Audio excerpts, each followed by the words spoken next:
Dear friends, నార్మల్గా మన car విషయం వచ్చినప్పుడు కొన్ని చిన్న చిన్న పాయింట్స్ ఉంటాయి.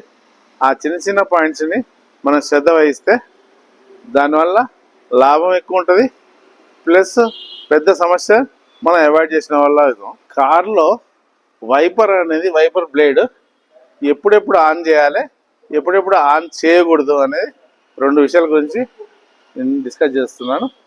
అయితే మీకు విషయాలు తెలుసు, అయినా కూడా నేను మళ్ళీ రిపీట్ చేస్తున్నాను సో దట్ మీకు రిఫ్రెష్ అవుతుంది.